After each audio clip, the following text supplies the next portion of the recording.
My topic for this morning is about a logical framework, or otherwise called logical framework matrix, because it is always presented in matrix form. This is shortly called log frame.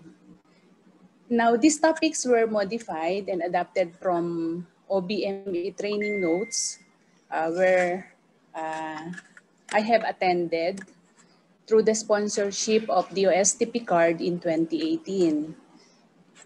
Now, before I proceed with the topic proper, I would like to provide you also an information about logic models. Ano po ba yung logic models? I include this topic briefly so that this will also provide us with understanding on the relationship of all the elements, interventions, and performance embodied in our project undertakings. What is logic models? It is an agreed upon path that link program project inputs, activities, outputs, and outcomes in a logical fashion. So in a systematized way or manner. This is also a breakdown of the intervention logic or performance chain into pieces. What are these? Inputs, activities, outputs, and outcomes. And these come in, these are sometimes depending on the scope and duration of our study, that it would give us initial, intermediate, and long-term effect or outcomes. A flowchart, this is also another description is that logic models is a flowchart of explaining why we think a project will have positive effect on a person or group of people. Another description is that project model is a tool to describe the main elements of a program and how it works together to reach a particular goal. It is also a graphical presentation of the logical progression and relationship of the program elements, which I have already mentioned, such as inputs, activities, outputs, outcomes, and impact, and their causal relationships, indicators, and assumptions of risk that may influence success or failure of the program. Para po bang nagkakaroon na tayo ng projection of what will happen? Okay. And we are always aiming for a positive result or outcome. It is a graphic depiction or roadmap that presents the shared relationships among the resources, activities, outputs, outcomes, and impact for your program. It depicts the relationship between your program's activities and its intended effects. Another one, these are hypothesized descriptions of the chain of causes and effects leading to an outcome of interest. And the last description that I have, they can be in a narrative form. Logic model usually take form in a graphical depiction of the if-then relationships between the various elements leading to the outcome. This is a sample logic model wherein it starts with what situation do you have and what are inputs? Ano po ba yung mga tinatawag natin or kino-consider na inputs which will answer what we do. Examples are time, money, partners, equipment, and facilities. Or collectively, we may consider it resources. Resources po. Kasi yung time resources, yung human resources, and others. And then, what are activities? The same will answer what we do. Ano po ba yung gagawin natin? So, examples po are workshops, publications, field days, equipment, and demonstration. Again, it depends on the nature of our undertakings. Hindi po ito nakabox. And then next, what are outputs? This will answer who we reach, sino. So pag sinabi pong sino, therefore, tao po sila or group of people or organization. Kahit po hindi individual, basta po ito'y binubuo ng mga tao. Caregivers, patients, family members, and others. Now, what are outcomes? Kanina po, I have already mentioned that outcomes may be initial, intermediate, and long-term. For the initial outcome, we may see or we may expect changes in what? Knowledge, skills, attitude, motivation, and awareness. Yung po bang madali po natin silang maramdaman, madali po natin silang makita. Okay, in terms of knowledge, that is all already a change. Skills, kung meron pong gumaling po ba sila, mas nag-improve sa kanilang mga ginagawa o sa ating based doon sa atin pong itinuro. So magkakaroon ng ina-expect po natin if changes will be on their skills, that is an initial outcome. For intermediate, so behaviors, practices, policies, and procedures, which will take quite a long time before it would manifest in our subject. And then long term, there will be change in situation such as environment, social conditions, economic conditions, and political conditions. Matagalan po talaga ang impact or outcome. Okay, this is another example of a logic model. The same with the first, ganun din po. Ito lang po ay para lang po mabigyan tayo ng iba-ibang senaryo o iba-ibang tipo ng examples na pwede po nating maging reference while we are kapag po mag-uumpisa na tayo ng ating research project, extension, or production. Applicable din po ito sa iba pong aspeto. Okay. So ito po yung tinatawag nating sectoral goal or impact. We have outcomes and we have outputs. These are also some of the examples na pwede po nating maging reference. Ang given example po dito ay tungkol ito sa health or sa maternal situation. Ano po? So yung sectoral goal na given po dito sa example ay reduce maternal mortality rate. So ito po yung napapanahon at nababalitaan naman po natin sa ating mga napapanood sa TV na talagang lalo na po yung ano ba yun yung mabatang mga pagdadalang tao, ano po. So ito po ay ina-address po ng program na ito. Reduce infant mortality, neonatal MR under 5 MR. Improve work productivity, improve school performance. These are examples of sectoral goal or impact. Outcomes, reduce micronutrient deficiency, reduce overweight, reduce incidence of hunger, reduce proportion of undernourished population. Ito po ay nare-realize pa rin sa hindi madalian. Siguro po in a span of 5 years, pwede po siguro itong mag-manifest or makita sa ating mga target clients or target subject or targets.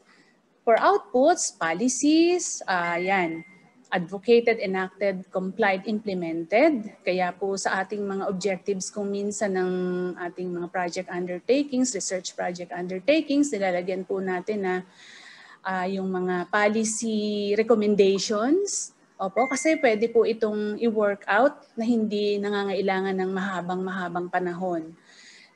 Training or capacity development, it is being conducted, and services provided, which are provided or delivered. Okay, so ito na po.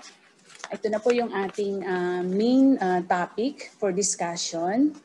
A logical framework or simply called log frame. Ano po ba yung tinatawag? Ito po yung kadalasan na naririnig sa mga funding institutions, specifically PICAR, DOST PICAR, DA-BAR. DA-BAR po ito, una kong narinig, sinundan po ng ngayon, ito pong pagpasok po ng 2019, nire-require na rin po ng DOSTP card ang logical framework. Na dati po, 2016, hindi pa po ito requirement. Ngayon po, it is a must and shall be included in our capsule proposal na paaprubahan po sa kanila if ever. So what is logical framework? Logical framework is a project management tool for project preparation, monitoring, and evaluation of projects. The logical framework matrix is also called project planning matrix or project design matrix. Kaya po laging dinudugtong yung matrix, it is always presented in matrix form. It is a simplified abstraction of a project and shows a logical relationship of the various components of a project and answers the 5 W's and H of a project. The whys, the what, the when, the who, and the H of the how of a project. A log frame is a tool for improving the planning, implementation, monitoring, and evaluation of projects. It is a way of restructuring the main elements in a project that shows the logical linkages between them at hindi po independent ang bawat component ng log frame sa bawat isa. Meron po itong relationship, interrelationship or linkages. This is the framework of a logical framework. It is the core reference document throughout the entire project management cycle. Yan, ito po yung kabuuan po ng ating project implementation ay iikot po doon sa inyong gagawin o i-craft na log frame. Ito po yung nagsisilbing pundasyon ng ating mga gagawin, starting from the design, implementation and monitoring, and evaluation. It is a cycle. Yan. So ito, I want to provide you the definition of the W's and the H na akin pong nabanggit kanina. Why? What is why? The project is being carried out. Bakit ba? Bakit ano po ba yung ating dahilan? Okay? That will give a longer term benefits for beneficiaries and society. Which address our overall goal. Kaya di po ba pag sinabi natin gaya po dito sa university, we have the vision, mission, and goal. So yung goal, ayun po ay long-term target na marirealize natin after several years of implementation. Kaya nga po merong outcome-based monitoring and evaluation, tinitingnan po after 5 years of completion ng isang research project, binabalikan po ito ng monitoring and evaluation team to evaluate ano na po ang nangyari. So yun po yung ina-address. At hindi po ito nakakamit ng abrupt. Okay? What? The immediate benefit for the beneficiaries, explaining why the project is needed by them. And that is the project purpose. Another what? The services that will be delivered to the beneficiaries by the project or results. Then how? Papaano? So these are activities that a project intends to achieve the results by the project. Ano naman po yung isa pang what? These are our assumptions. Meron pong mga designs or model ng log frame na merong ang tawag po ay killer assumptions. Killer assumptions. Opo. So these are the external factors which are important for achievement of the objective. Sorry for the typographical error. External factors are important for achievement of the objectives are assumptions. So yun po yung ating mga ina-assume na pwedeng mangyari. Kung minsan po positive, kung minsan po ay negative. Depende po sa situation. Another how is the achievement of objectives that can be measured. Ito po yung isang napaka-importante sa paglalagay po natin ng achievable objectives. These are called objectively verifiable indicators or OBI. Kailangan po ito ay monitorable, measurable, yun po. Okay, OBI po in short. And then where? Ito po yung ating means and sources of verification, which is possible to find the data necessary for evaluating the project. For example po, ano po ba yung mga data na yon? Kunyari, logbook. Kung bawa tinitingnan po natin halimbawa attendance sheet. Okay, kunyari po nag-hold kayo ng isang meeting. So, through attendance sheet ay makikita nyo po yon. Isa po yun sa means or sources of verification. And then another what is the project cost, which give us specification of inputs and cost. Okay. Excuse me lang po sandali po. Sandali lang po.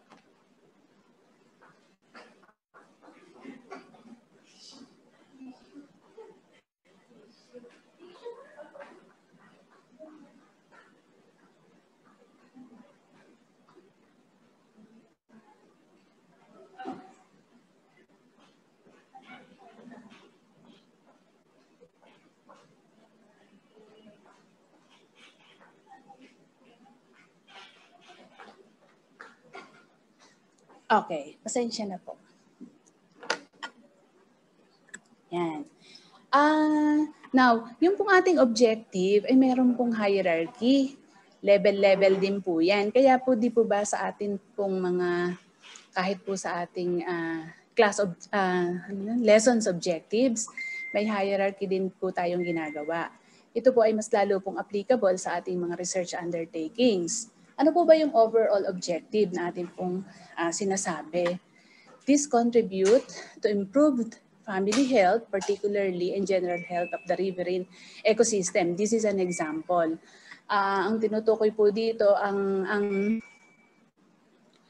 study po na nire-refer dito ay riverine ecosystem, yung pong tubig, freshwater, ano po ito, freshwater ecosystem.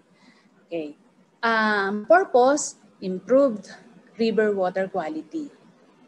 Results, reduced volume of water, wastewater directly discharged into the river system by household and factories. These are examples of how to write our statements. Okay. Mapapansin po natin, sa overall objective ay medyo ano po, no? Yung hindi agad natin makukuha overnight. Okay. Ano po yung purpose? Yan, improved river quality. Results, reduced volume of wastewater directly discharged into the river system by household and factories. Meron po itong other result na ine-expect ng researcher, wastewater treatment standards established, enforced. And then for activities, ay di ito po na yung sabi nga natin po kanina, kung i-recall po natin yung ating in the previous content nung previous slide, activities ay yung sumasagot po sa tanong na how. Okay, so ito po, conduct baseline survey of households and businesses. Sorry for the errors. Complete engineering specification for expanded sewerage network. Prepare, identify, and prepare uli. Yun po. So activity, ibig sabihin po ay gagawin po natin ito. This may not be included in the matrix itself but rather presented in an activity schedule format. O ito po ay magre-reflect doon po sa ating work plan. O, pwede po itong, pero kadalasan po sa ating log frame matrix, kasama po ang activities. Okay. So this is an example of a logical framework matrix. We have the narrative summary, consisted of overall goal, project purpose, outputs, and activities. And our OBI, the means of verification, and our assumptions. So dito po sa activities, we will enumerate our inputs and some other preconditions. Some other preconditions na nakikita na po natin or based on our, kuminsan po bago tayo mag-start ng ating project or sa proposal phase pa lang, meron na po tayong mga reconnaissance. Kaya nakikita na po natin at meron na tayong ilang mga information bago pa lang po tayo mag-start even in writing or preparing our proposal.